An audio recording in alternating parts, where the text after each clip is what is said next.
सबसे खास मेहमान जुड़ चुकी हैं हमारे साथ हैं दिल्ली की मुख्यमंत्री आतिशी जी। आतिशी जी, गुड मॉर्निंग, बहुत स्वागत आपका। नमस्कार। नमस्कार सौरभ, कैसे हैं आप? बहुत बढ़िया। आज चुनाव में इतने कम दिन बाकी है, मैं तो सबसे पहले आपसे पूछना चाहता हूं, आपकी दिन की शुरुआत कैसे होती है?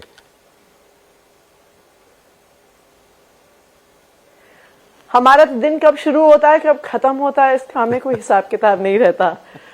खास करके जब चुनाव का समय होता है तो चुनाव के समय में लगातार पब्लिक के बीच में रहना। चुनाव में आप देखते हैं कि रोज कोई ना कोई नई कंट्रोवर्सी भारतीय जनता पार्टी, यहाँ आजकल तो एक नया नाम उनको मिल गया है, गाली गलौज पार्टी, वो लोग रोज कोई नई कंट्रोवर्सी खड़ी कर देते हैं। तो कुछ ना कुछ जरूर सुबह से लेकर रात तक चलता रहता है। वैसे नाम तो उन्होंने भी आपको दिया है, उन्होंने आपको आपदा कहा है, प्रधानमंत्री ने कहा है।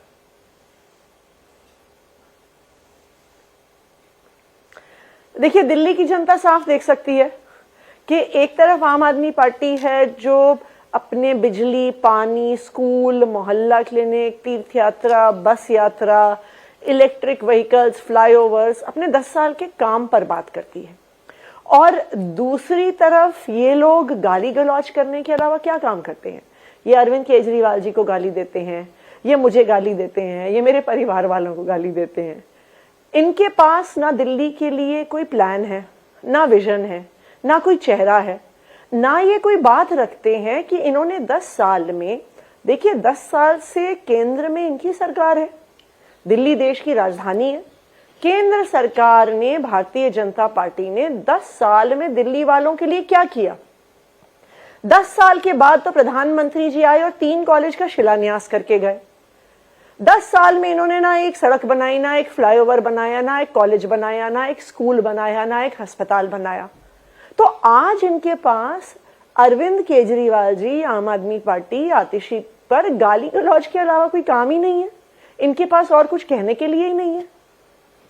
जी, वैसे वो भी आपसे यही पूछ सकते हैं कि 10 साल दिल्ली ने आपको दिया, आपने दिल्ली को क्या दिया? मैं जानता हूं ये किसी पॉलिटिशियन के लिए बड़ा ओपन एंडेड आसान सा क्वेश्चन होगा, लेकिन दिल्ली को जानने का अधिकार है कि उनके मुख्यमंत्री बताएं 10 साल में क्या काम हुए। देखिए, आज दिल्ली देश का इकलौता राज्य है जहां पे 24 घंटे बिजली आती है।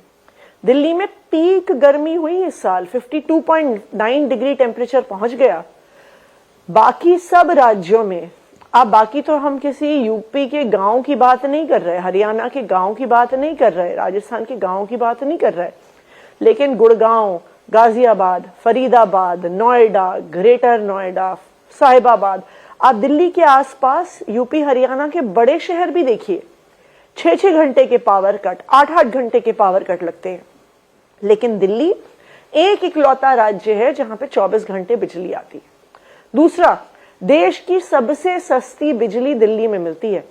अभी 2 दिन पहले मैं पढ़ रही थी, अखबार में था कि मध्य प्रदेश ने एक ही बार में बिजली के दाम डबल कर दिए, 3.5 रुपए यूनिट से सीधा 7 रुपए यूनिट बिजली के दाम कर दिए। आज देश में सबसे सस्ती बिजली दिल्ली में मिलती है। इस महीने दिल्ली में 35 लाख से ज्यादा परिवारों का बिजली का बिल 0 आया है।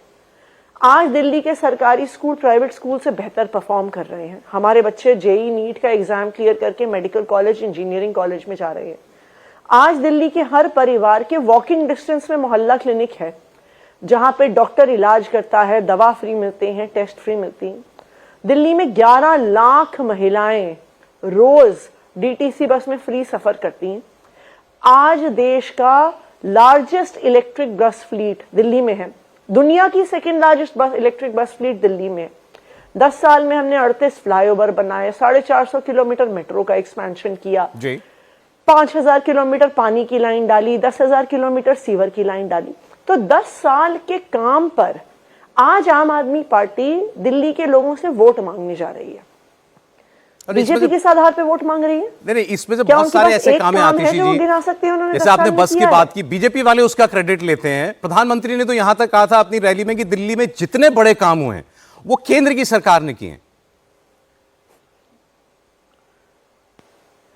देखिए, कैसी कृपा है प्रधानमंत्री जी और भारतीय जनता पार्टी की कि दिल्ली में जहां पे उनके विरोधियों की आम आदमी पार्टी की सरकार है, यहां पे उन्होंने इलेक्ट्रिक बस दे दी। गुड़गांव में क्यों नहीं दी? लखनऊ में क्यों नहीं दी? गाजियाबाद में क्यों नहीं दी? भोपाल में क्यों नहीं दी? जहां जहां भारतीय जनता पार्टी की सरकारें हैं वहां पे कहीं इलेक्ट्रिक बसेस नहीं है। तो केंद्र सरकार की और मोदी जी की ऐसी कृपा रही कि दिल्ली में उन्होंने आम आदमी पार्टी को दे दी, लेकिन गाजियाबाद में, नोएडा में, जयपुर में, भोपाल में कहीं पे नहीं दी। बताइए कौन इस बात पे विश्वास करेगा? आज दिल्ली में इलेक्ट्रिक बसेस हैं क्योंकि दिल्ली की सरकार ने कहा है कि हम दिल्ली में प्रदूषण कम करना चाहते हैं। दिखाएं वो, गाजियाबाद में लेके आए इलेक्ट्रिक बसेस। आज कौशाम्बी के बस डिपो पे सारी बसेस डीजल की चलती हैं जी। लेके आए वो गुड़गांव में, लेके आए वो नोएडा में, लेके आए वो गाजियाबाद में, क्यों नहीं लेके आते हैं? अगर केंद्र सरकार ही लेके आ रही है, जहां पे भारतीय जनता पार्टी की सरकारें हैं वहां पे तो पहले लेके आनी चाहिए ना जी। और अब जैसे आपने स्कूलों की बात की, आपने मोहल्ला क्लिनिक्स की बात की, बीजेपी कहती है कि आपने कहा था हम 500 नए स्कूल बनाएंगे, दिखा दें नए स्कूल कहां हैं। आपने क्लासरूम बनवाया, उसमें भी घोटाला किया। फिर मोहल्ला क्लिनिक में वो बताते हैं कि आप आदमी पार्टी को यह भी बताना चाहिए कि कितने मोहल्ला क्लिनिक शुरू हुए और उनमें से कितने बंद हो गए। दिल्ली में 550 मोहल्ला क्लिनिक हैं और वो सारे 550 मोहल्ला क्लिनिक चलते हैं। एक दो मोहल्ला क्लिनिक जो भारतीय जनता पार्टी वालों ने ही नहीं बनने दिए। मैं आपको ये भी बता दूं, सौरभ जी आपको पता है कि नहीं पता, जब हमने मोहल्ला क्लिनिक बनाने शुरू किए थे तो भारतीय जनता पार्टी ने बुलडोजर से आके मोहल्ला क्लिनिक तोड़े थे, लेकिन फिर भी आम आदमी पार्टी अरविंद केजरीवाल जी के मार्गदर्शन में दिल्ली के लोगों के कोई काम रुकने नहीं देती है। आज 550 मोहल्ला क्लिनिक दिल्ली के कोने कोने में चलते हैं। आप किसी भी इलाके में जाइए, आपके वॉकिंग डिस्टेंस में आपको मोहल्ला क्लिनिक मिल जाता है। एक साफ सुथरा एयर कंडीशन क्लिनिक जहां पे एमबीबीएस डॉक्टर बैठता है, फ्री कंसल्टेशन होती है, वहां पे सारी दवाइयां जो आपको दी जाती हैं फ्री ऑफ कॉस्ट दी जाती हैं। आपको डायग्नोस्टिक टेस्ट कराने हैं, वो मोहल्ला क्लिनिक में फ्री ऑफ कॉस्ट होते हैं। आप दिखा दीजिए भारतीय जनता पार्टी के किसी भी राज्य में ऐसा हेल्थ का मॉडल हो।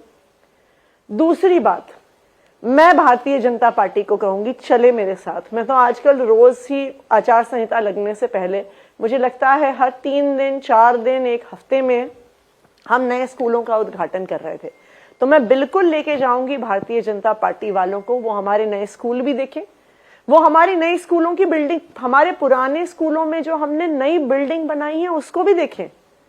भाई अगर उन्हें दिक्कत है कि हमने 22,000 नए कमरे बनाए हैं तो वो क्यों नहीं बना लेते? यूपी में क्यों स्कूल चल रहे हैं टीन टप्पर में? क्यों वहां पे बच्चे टाट पट्टी पे बैठते हैं? क्यों वहां पे बरसात में स्कूलों की छत से पानी टपकता है? क्यों वहां पे सर्दियों में टूटी हुई खिड़कियों से ठंडी हवा आती है? वो भी तो बना सकते हैं। वो क्यों नहीं बना सकते नए कमरे? वो क्यों नहीं बना सकते नई बिल्डिंग? वो क्यों नहीं दे सकते अपने बच्चों को अच्छे डेस्क, अच्छे लैब, अच्छे स्मार्ट बोर्ड जो आज दिल्ली में मिल रहे हैं? आतिशी जी, आप थोड़ी सी पॉलिटिक्स की बात करते हैं कि इस चुनाव में बहुत सारे ऐसे मुद्दे छाए हुए हैं जिनका एक्चुअली काम से कोई सरोकार नहीं है। पहले तो एक बात आप एडमिट करेंगी कि 2015 और 2020 की तुलना में वो हमारी तरफ से नहीं छाए हुए। अच्छा, वो गाली गलौज पार्टी की तरफ से छाए हुए हैं। ओके, मैं आता हूं, उस पे आता हूं। ऐसे मुद्दों पे वही बात करते हैं। लेकिन आप इस बात को एक्सेप्ट करेंगी कि ये पिछले 2 चुनाव से, मैम, हम लोग ये इलेक्शन आपके लिए पिछले 2 चुनाव से बहुत ज्यादा मुश्किल है। 2015 में आप आए थे, एक नई होप थी, लोगों को एक नई उम्मीद अरविंद केजरीवाल में दिख रही थी। आप एक करप्शन क्रूसेडर के तौर पर आए थे। आपने दिल्ली में आकर फ्री बिजली दी, फ्री पानी दिया, लोगों ने आपको 2020 में दोबारा सत्ता दी। लेकिन 2020 से 2025 के बीच में क्या क्या हुआ? शराब घोटाले का आरोप लगा, अरविंद केजरीवाल जेल गए, आपके सारे मंत्रिपरिषद के मंत्री, बाकी सीनियर लीडर्स को जेल में डाला गया, सो कॉल्ड शीश महल का मुद्दा, इस सब का कुछ तो इंपैक्ट होगा ना लोगों पर।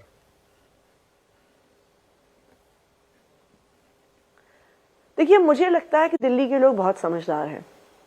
वो सब देख रहे हैं कि क्या हो रहा है। वो देख रहे हैं, एक तरफ आम आदमी पार्टी है, अरविंद केजरीवाल जी हैं, जो दिल्ली के लोगों के लिए 24 घंटे काम करते हैं, जो उनके बच्चों को अच्छी शिक्षा देते हैं, जो उनके घर में बिजली देते हैं, जो बुजुर्गों को तीर्थ यात्रा करवाते हैं, जो उन्हें अच्छा इलाज देते हैं। और दूसरी तरफ भारतीय जनता पार्टी है जो हमें परेशान करने में कोई कसर नहीं छोड़ती। सबको दिख रहा है कि ये जो सो कॉल्ड आरोप लगे हैं कि भाई घोटाला हुआ, सबने देखा है, सब 20 साल से 30 साल से जब से टीवी लोग देखते आए हैं, न्यूज देखते आए हैं, सीबीआई ईडी की जब रेड होती थी नेताओं के घर पे, कैश के ऐसे ढेर निकल के आते थे, सोने के बिस्किट निकल के आते थे, प्रॉपर्टी के कागज निकल के आते थे, शेल कंपनीज के कागज निकल के आते थे। आम आदमी पार्टी के नेताओं में घर में क्या मिला? कुछ नहीं मिला। कोई कैश नहीं मिला, कोई पैसा नहीं मिल रहा, कोई ज्वेलरी नहीं मिली, कोई सोने के बिस्किट नहीं मिले, कोई प्रॉपर्टी के कागज नहीं मिले। आज तक एक भी रुपए के किसी भ्रष्टाचार के पैसे की रिकवरी आम आदमी पार्टी के किसी भी नेता से नहीं हुई है। इनफैक्ट जब सुप्रीम कोर्ट से अरविंद केजरीवाल जी को जमानत मिली तो सुप्रीम कोर्ट ने इतनी तीखी टिप्पणी करी केंद्र जांच एजेंसियों पर। जो 2014 में कहा जाता था कि एक पिंजरे में कैद तोते की तरह हैं ये केंद्रीय जांच एजेंसियां, 2024 में 10 साल के बाद भारतीय जनता पार्टी की केंद्र सरकार पर भी सुप्रीम कोर्ट ने यह टिप्पणी करी। उन्होंने कहा कि अरविंद केजरीवाल जी की गिरफ्तारी एक दुर्भावना के तहत हुई थी। तो दिल्ली के लोग देख रहे हैं कि एक तरफ काम करने वाली पार्टी है, दूसरी तरफ परेशान करने वाली पार्टी है, जो ना दिल्ली के लोगों के लिए काम करती है, ना दिल्ली के लिए काम करने वालों को परेशान करने में कोई कसर छोड़ती है। तो मुझे लगता है कि दिल्ली के लोग समझदार हैं और इस समझदारी के आधार पर ही अपना वोट डालेंगे। नहीं, लेकिन मैम कुछ बातें जब अरविंद केजरीवाल जी जेल से बाहर आए, उन्होंने कुछ इंटरव्यूज में एडमिट किया कि मैं जब जेल गया तो पीछे से दिल्ली के कुछ काम रुक गया, आपके बिजली के पानी के बड़े बड़े बिल आने लगे, दिल्ली की सड़कों का काम जो है वो रुक गया। तो लोगों के मन में सवाल है, सरकार तो चल रही थी ना, केजरीवाल के जेल जाने से दिल्ली के काम कैसे रुक गए? देखिए, क्या आपको क्या लगता है क्यों अरविंद केजरीवाल जी को जेल भेजा? उनके खिलाफ क्या कुछ 1 रुपया भी रिकवर हुआ उनसे? उनके घर से कोई प्रॉपर्टी के कागज मिले, कोई शेल कंपनीज के कागज मिले? कुछ भी मिला क्या? नहीं मिला। अरविंद केजरीवाल जी को जेल भेजने का एक ही मकसद था कि चुनी हुई सरकार के आप काम रोक लीजिए। आप किसी मुख्यमंत्री को उठा के जेल में डाल देंगे तो क्या सरकार के कामों पे असर नहीं पड़ेगा? और ये हुआ भी। इनफैक्ट आप देखिए, अरविंद केजरीवाल जी जब जेल से बाहर आए उसके बाद सरकार के कामों ने स्पीड पकड़ी। चाहे हमें लड़ना पड़ा हो, चाहे हमें झगड़ना पड़ा हो, चाहे हमें बीजेपी के नेताओं के पांव पड़ने पड़े हो, लेकिन हमने दिल्ली वालों के काम करवाए हैं। और ये बीजेपी के काम रोकने की साजिश कोई आज की नहीं है। आप याद कीजिए, आज दिल्ली जानी जाती है अपने सीसीटीवी कैमरास की कवरेज की वजह से। आज दुनिया में highest density of CCTV cameras अगर किसी शहर में है तो वो दिल्ली में है। न्यूयॉर्क और लंदन को दिल्ली ने पीछे छोड़ दिया है। लेकिन याद कीजिए 6-7 साल पहले की बात, जब सीसीटीवी कैमरा की फाइल एलजी साहब पास नहीं कर रहे थे, तब अरविंद केजरीवाल जी, मनीष सिसोदिया जी, गोपाल राय जी और सत्येंद्र जैन जी ने एलजी साहब के घर के अंदर जाके उनके वेटिंग एरिया में 10 दिन तक अनशन किया था। तब जाकर सीसीटीवी कैमरास की फाइल पास हुई थी जी। देखिए, 10 साल में भारतीय जनता पार्टी ने दिल्ली वालों को, दिल्ली की चुनी हुई सरकार को परेशान करने की कोई कसर नहीं छोड़ी। लेकिन अरविंद केजरीवाल जी और आम आदमी पार्टी ने भी सब परेशानियों के बावजूद दिल्ली वालों के लिए काम करके दिखाया है। भारतीय जनता पार्टी की 20 राज्यों में सरकार है। मैं चैलेंज देती हूं आपको। देखिए, अरविंद केजरीवाल को गाली देना दुनिया का सबसे आसान काम है। भारतीय जनता पार्टी कोई एक राज्य बता दे जहां पे वो 24 घंटे बिजली देती। भारतीय जनता पार्टी कोई एक राज्य बता दे जहां पे 60% कंज्यूमर्स का बिजली का बिल 0 आता है। भारतीय जनता पार्टी कोई एक राज्य बता दे जहां पे उनके सरकारी स्कूल के बच्चे जेई और नीट का एग्जाम क्लियर करके देश के बड़े बड़े इंजीनियरिंग कॉलेजेस, मेडिकल कॉलेजेस में एडमिशन ले रहे हैं। जी। भारतीय जनता पार्टी कोई एक राज्य बता दे जहां पे इतना सड़कों का एक्सपेंशन, इतना मेट्रो का एक्सपेंशन, इतना इलेक्ट्रिक व्हीकल्स की खरीद हुई है।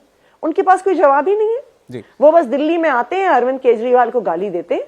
इनका एक राज्य बता दें जहां पे उनका काम आम आदमी पार्टी की सरकार के काम को टक्कर दे सकता है। अब अभी आपने कहा कि अरविंद केजरीवाल को गाली देना दुनिया का सबसे आसान काम है। बीजेपी तो ये कहती है कि अरविंद, ऐसा कौन है इस देश के अंदर जिसको अरविंद केजरीवाल ने गाली नहीं दी?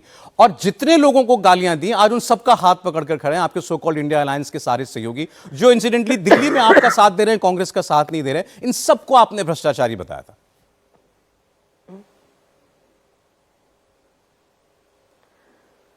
देखिए सौरभ जी, हमें इस बात को आज हम जब दिल्ली की बात कर रहे हैं तो बिल्कुल दूध का दूध पानी का पानी हो जाए। किसने काम किया है, किसने भ्रष्टाचार किया है? आम आदमी पार्टी पे क्या भ्रष्टाचार के किसी भी प्रकार के कोई सबूत है? दूसरी तरफ आप भारतीय जनता पार्टी को देखिए, अगर सबसे बड़ी देश की भ्रष्टाचारी पार्टी है ना, वो भारतीय जनता पार्टी है। देश के एक एक भ्रष्टाचारी नेता को उन्होंने अपने पार्टी में शामिल किया है। जिन नेताओं पे वो भ्रष्टाचार के आरोप लगाते, उन पे ईडी सीबीआई के केस करते, उन सब नेताओं को भारतीय जनता पार्टी ने शामिल किया। एनसीपी के नेता अजीत पवार, प्रफुल्ल पटेल, छगन भुजबल, जिनके बारे में प्रधानमंत्री जी खुद कहते थे कि उनसे चक्की पिसवाएंगे, उनको जेल भिजवाएंगे, आज वो डिप्टी चीफ मिनिस्टर बने हुए हैं, वो फाइनेंस मिनिस्टर बने हुए हैं, वो ईडी सीबीआई से बरी हो गए हैं। हेमंत बिस्वा शर्मा, जिनकी भ्रष्टाचार पे भारतीय जनता पार्टी प्रचार करती थी, बुकलेट निकालती थी, आज उनको असम का चीफ मिनिस्टर बना दिया। शुभेंदु अधिकारी, जिनके भ्रष्टाचार पे भारतीय जनता पार्टी ने वेस्ट बंगाल में 2-2 चुनाव लड़ डाले, अब वो भारतीय जनता पार्टी में शामिल हो गए, उनकी वॉशिंग मशीन से धुल गए, पाक साफ हो गए। जी, और लालू यादव, उनके बेटे तेजस्वी यादव, मुलायम सिंह यादव, उनके बेटे तो अखिलेश यादव, भ्रष्टाचारी इनका कौन क्या? है? भ्रष्टाचारी कौन है आज के दिन में? ये तो जग जाहिर है। सबसे ज्यादा भ्रष्टाचार अगर किसी पार्टी ने किया है और कोई पार्टी कर रही है तो वो भारतीय जनता पार्टी। अच्छा, मैं आपको मैम बीजेपी का लेकिन इनसाइड कैंप आपको बताता हूं, उनका क्या असेसमेंट है। उनके ये नेता बहुत उत्साहित हैं इस बार, और उनको ये लगता है कि हमारा पिछले विधानसभा इलेक्शन में 38% के करीब वोट था, 7-8% वोट की बात है, और इस बार केजरीवाल को हराया जा सकता है।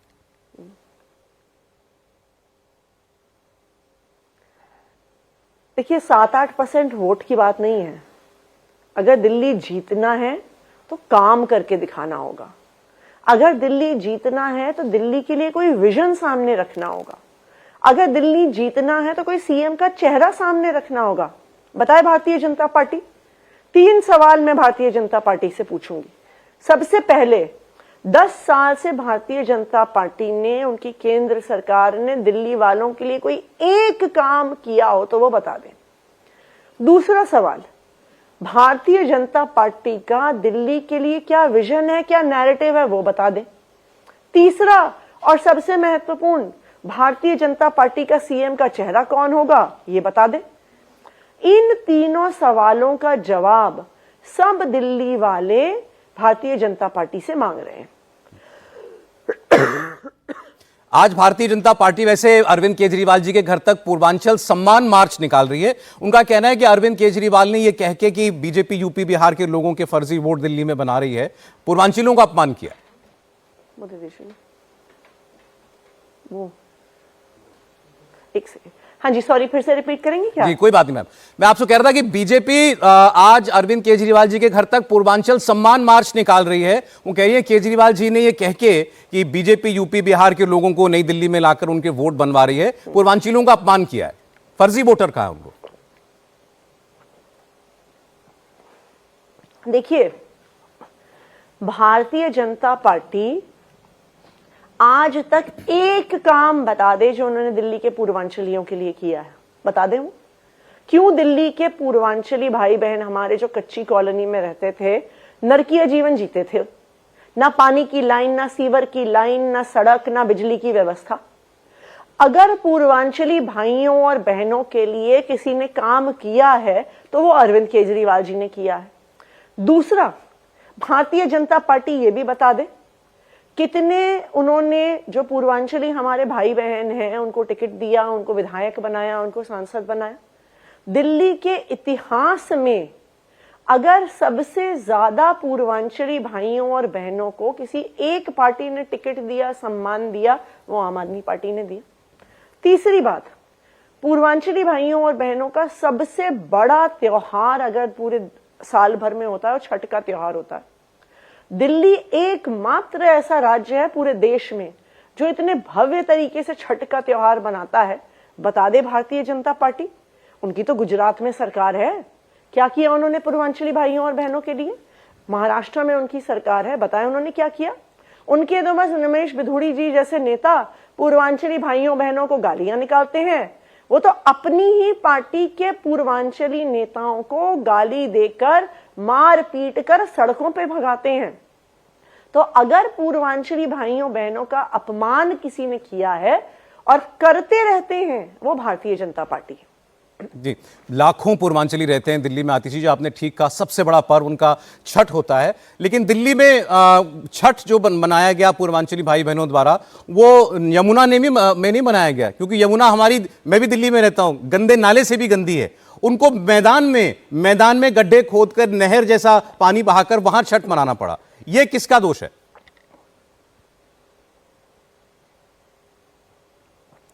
देखिए, सबसे पहले तो जहां तक छठ की बात आती है, छठ को गली गली, मोहल्ले मोहल्ले तक लेके जाने का काम आम आदमी पार्टी ने किया है, अरविंद केजरीवाल जी ने किया। दूसरी बात, वैसे छठ के समय जो आपके टीवी चैनल ये झाग की फोटोएं दिखाते हैं, आपको पता है कहां से आता है? इसकी देन उत्तर प्रदेश का आगरा कनाल है। वो छठ के समय दिल्ली वालों के खिलाफ षड्यंत्र करके ये जो झाग की फोटोएं आप दिखाते हैं, ये साल भर क्यों नहीं होता? ये सब छठ के समय पे क्यों होता है? ये एकदम से छठ के समय से कहां से आ जाती है झाग? भारतीय जनता पार्टी की यूपी में सरकार है। यूपी कनाल से, यूपी से आने वाले पानी में जो वहां पे फैक्ट्री का दूषित पानी है, उसको जानबूझकर छठ के समय छोड़ा जाता है और यमुना जी को गंदा किया जाता है। आप अगली बार आप साल भर की रिपोर्टिंग कर लीजिए कालिंदी कुंज पे। साल में 11 महीने वहां पर कोई झाग नहीं होता। यहां पे कहां से आ जाता है झाग? ठीक है, नवंबर के महीने में, छठ के समय में। मैं आपके आरोप को सही भी मान लूं तो क्या यमुना साफ है? अरविंद केजरीवाल जी ने तो खुद कहा कि हाँ, ये हमारी कमी रही कि मैं यमुना साफ नहीं कर पाया। नहीं, ये मैं मानती हूं। देखिए, क्या है कि जैसा मैंने आपको कहा, बिल्कुल जो आम आदमी पार्टी के खिलाफ साजिश हुई, जो आम आदमी पार्टी के खिलाफ षड्यंत्र हुआ, जो हमारे नेताओं को जेल भेजा गया, ये स्वाभाविक बात है कि उसका असर दिल्ली के कामों पे हुआ। अगर हमें इतना परेशान नहीं किया जाता तो बिल्कुल ज्यादा तेजी से काम होते और ज्यादा काम होते। लेकिन इतनी परेशानी के बावजूद भी जितने काम हमने करके दिखाए ना, भारतीय जनता पार्टी के राज्यों में उससे 10% भी काम बीजेपी ने नहीं किए होंगे। मैंने तो चैलेंज दिया आपको जी। मैंने चैलेंज दिया कि भारतीय जनता पार्टी को एक राज्य दिखा दे जहां पे वो 24 घंटे बिजली देते हैं, जहां पे सरकारी स्कूलों के नतीजे प्राइवेट स्कूलों से बेहतर आते हैं, जहां पे दिल्ली के जैसे रोड इंफ्रास्ट्रक्चर है, जहां दिल्ली के जैसा मेट्रो एक्सपेंशन है। अभी कुछ दिन पहले प्रधानमंत्री जी इस बात को कह रहे थे कि उनके 10 साल में पूरे देश में 1000 किलोमीटर की मेट्रो की लाइन उन्होंने बना दी। आपको पता है उसमें से 1000 में से 450 किलोमीटर की मेट्रो की लाइन जी, पूरे देश में जो 1000 किलोमीटर का डंका बजा रहे थे, उसमें से 450 किलोमीटर की मेट्रो की लाइन दिल्ली में बनी है। 7,500 करोड़ का इन्वेस्टमेंट उसमें दिल्ली सरकार ने किया है। कोई और राज्य सरकार नहीं है जिसने इतना इन्वेस्टमेंट इतने कम समय में मेट्रो में किया हो। तभी सबसे ज्यादा मेट्रो की एक्सपेंशन की स्पीड अगर किसी शहर में है वो दिल्ली में है। मैम, अब मैं उस मुद्दे की बात करना चाहता हूं जिसकी दिल्ली के चुनाव में सबसे ज्यादा चर्चा है, और आप उन चंद लोगों में से हैं जिन्होंने वो घर देखा है अंदर से जिसको बीजेपी कहती है शीश महल। कहती है कि उसके अंदर 70-80 करोड़ रुपया लगाया, पता नहीं क्या क्या, सोने की टॉयलेट की सीट है, करोड़ों के पर्दे हैं, करोड़ों के झूमर हैं, करोड़ों के कालीन हैं, पता नहीं क्या क्या है, जिम है, सोना है, स्पा है। मैं पूरी लिस्ट लेकर के आते हैं। अच्छा, वो सीएजी ऑडिट में भी आया बाय द वे, ऐसा नहीं कि सब कुछ हवा हवाई है। अब आज दिल्ली को बताइए ना उस घर के अंदर क्या है। देखिए, मैं तो अभी तो 2 दिन पहले संजय सिंह जी और सौरभ भारद्वाज जी मीडिया को भी लेके जाना चाह रहे थे।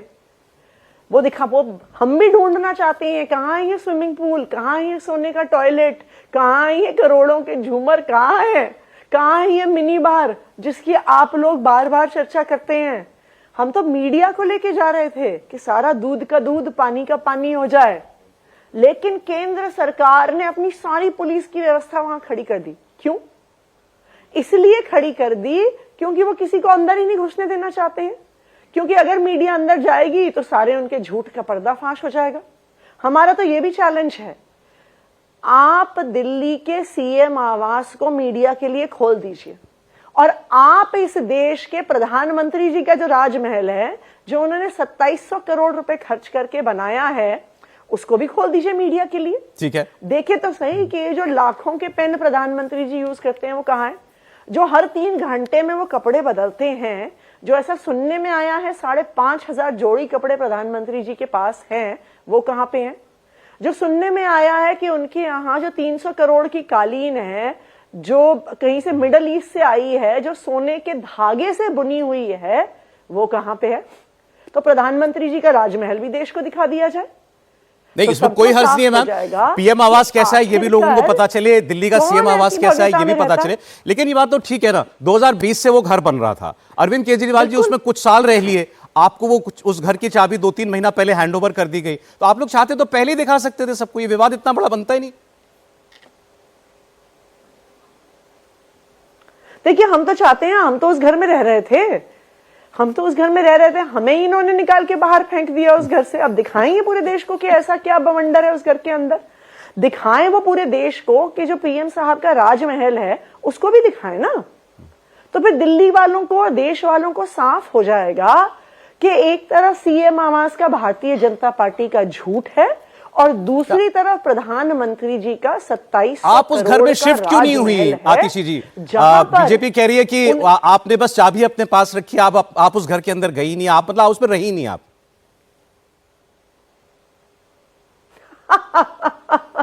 देखिए, भारतीय जनता पार्टी तो 2 बार मुझे उस घर से सड़क पे ले आई। पहली बार मैं जब उस घर में शिफ्ट हुई, पूरे देश ने देखा कि भारतीय जनता पार्टी, उनके एलजी साहब और उनके अफसरों ने मेरा सामान निकाल के सड़क पर बाहर फेंक दिया। बताएं भारतीय जनता पार्टी वाले, उन्होंने किया कि नहीं किया? आज तक इस देश के इतिहास में कभी ऐसा हुआ है कि किसी सिटिंग चीफ मिनिस्टर का सामान घर से बाहर निकाल के फेंक दिया गया हो? भारतीय जनता पार्टी ने ये किया। उसके बाद 3 महीने बाद फिर से सीएम आवास से उन्होंने मुझे निकालकर बाहर कर दिया। अब वो मुझसे पूछ रहे हैं कि मैं उस घर में क्यों नहीं रहती। मैं उस घर में इसलिए नहीं रहती क्योंकि भारतीय जनता पार्टी ने ही 2 बार उस घर से मुझे बाहर कर दिया है। देखिए, भारतीय जनता पार्टी को ये भ्रम है, उनको ये भ्रम है कि वो हमें सीएम आवास से बाहर कर देंगे, हमें सरकारी रहने का आवास नहीं देंगे तो उससे दिल्ली वालों के काम रुक जाएंगे। मैं भारतीय जनता पार्टी को ये कहना चाहती हूं कि हम दिल्ली वालों के दिल में रहते हैं, हम दिल्ली वालों के लिए सुबह से लेकर रात तक काम करते हैं। वो हमें बार बार सीएम आवास से निकाल दें, वो हमें कहने की जगह नहीं दें, हम सड़क पर भी बैठ के दिल्ली वालों का काम करेंगे, हम किसी के घर से बैठ के भी दिल्ली वालों का काम करेंगे। तो इसलिए भारतीय जनता पार्टी अगर ये सोचती है कि वो सीएम आवास से मुझे निकालकर मुझे परेशान कर सकती है, तो उनके ऐसे भ्रम में नहीं होना चाहिए जी।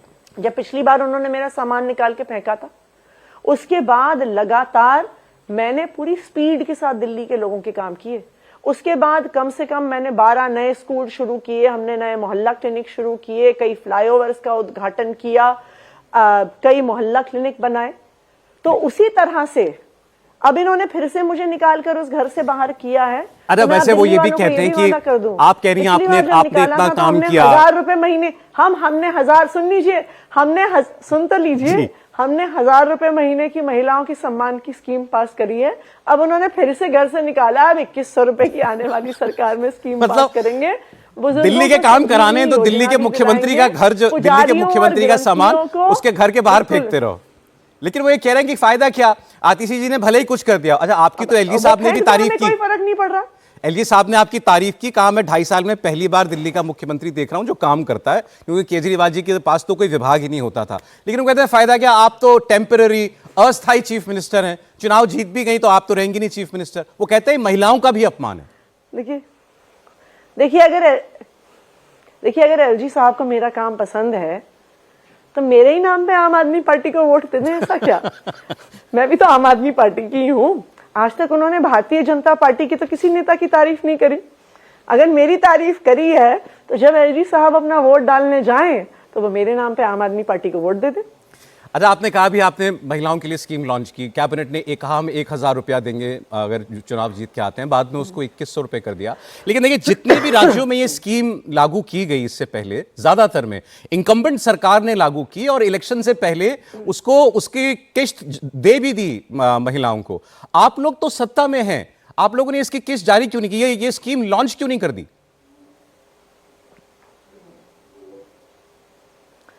देखिए, हर सरकार अपना कुछ काम, जब हम चुनाव लड़ते हैं तो सरकार अपना कुछ काम जो हमने पिछले 5 साल में किया उसको शोकेस करती है और आने वाले 5 साल में हम क्या करेंगे उसके वादे करती है।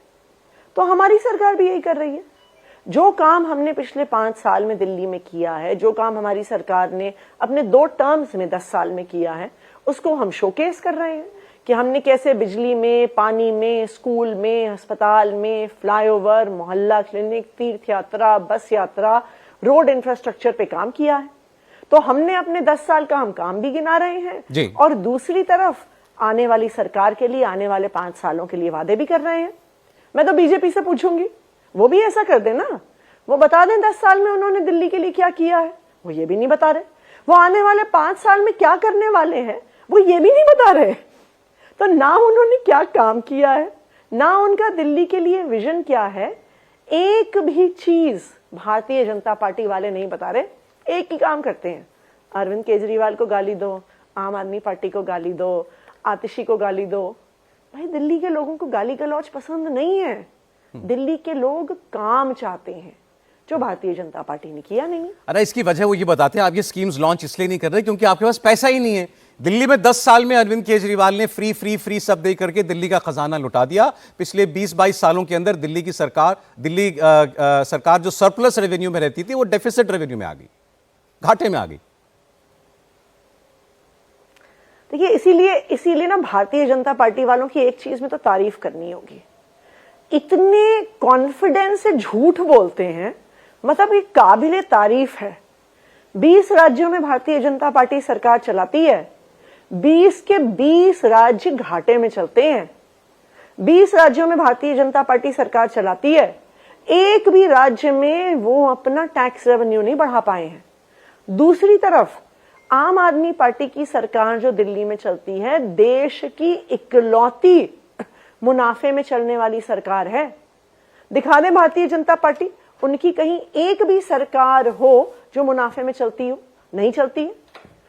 दिल्ली की सरकार आज भी मुनाफे में है आतिशी। जब आम आदमी पार्टी की सरकार दिल्ली में, बिल्कुल 100% दिल्ली की सरकार मुनाफे में। भारतीय जनता पार्टी के झूठ से नहीं बदल जाती दिल्ली की जो फाइनेंशियल सिचुएशन है।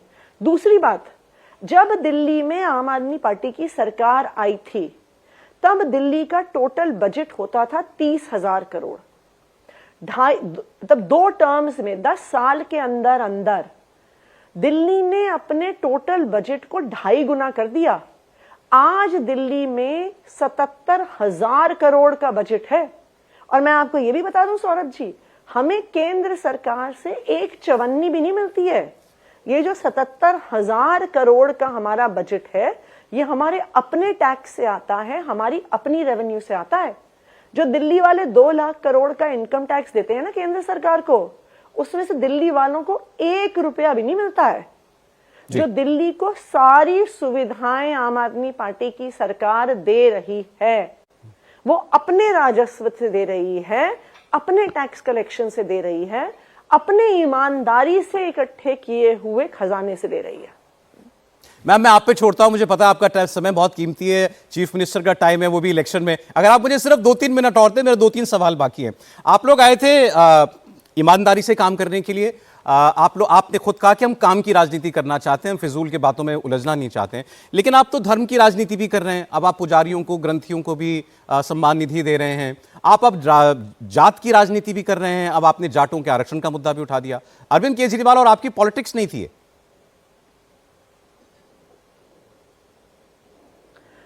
देखिए, आम आदमी पार्टी हर धर्म का सम्मान करती है।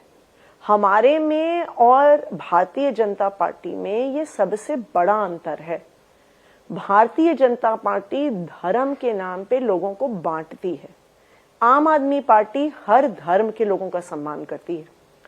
आम आदमी पार्टी की दिल्ली सरकार ने जो तीर्थ यात्रा योजना चलाई बुजुर्गों के लिए, 1 लाख से ज्यादा बुजुर्गों को हमने तीर्थ यात्रा करवाई है और हर धर्म की करवाई है। हमारी तीर्थ यात्रा योजना बुजुर्गों को अयोध्या जी लेके जाती है, रामेश्वरम धाम लेके जाती है, द्वारकाधीश लेके जाती है, तो अजमेर शरीफ भी लेके जाती है, अमृतसर में गोल्डन टेम्पल भी लेके जाती है। हर धर्म के लोगों का सम्मान अगर किसी ने किया है तो वो आम आदमी पार्टी ने किया है। जी अच्छा, हम इस सब के बीच में कांग्रेस पार्टी की बात करना भूल गए। अरविंद केजरीवाल ने कहा है चुनाव केवल बीजेपी और आम आदमी पार्टी के बीच है। कांग्रेस पार्टी इस बार बहुत जोर लगा रही है और अब आज की खबर तो है कि शायद 13 तारीख को राहुल गांधी की रैली भी हो जाए।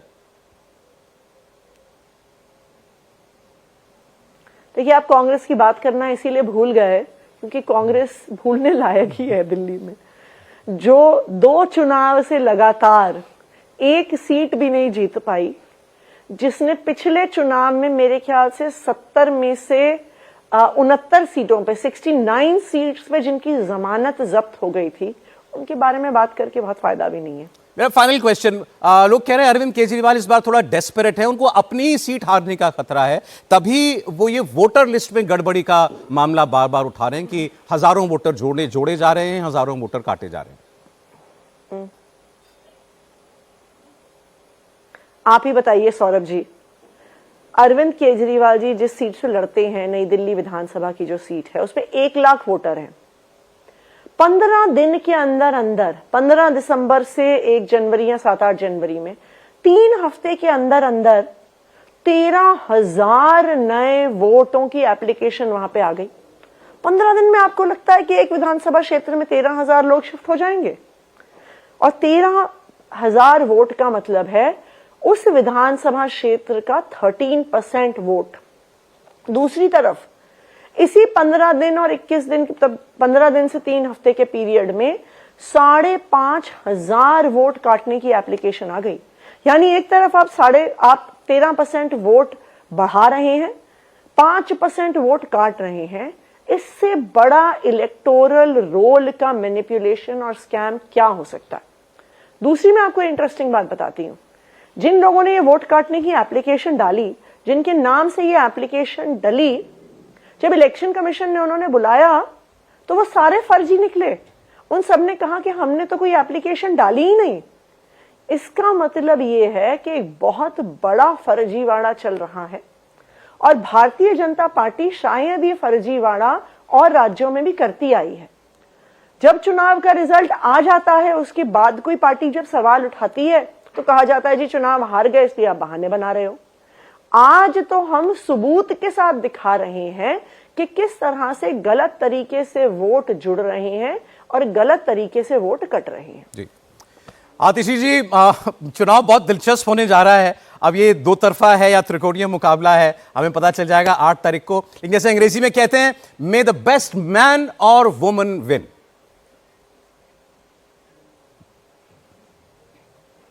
बहुत शुक्रिया।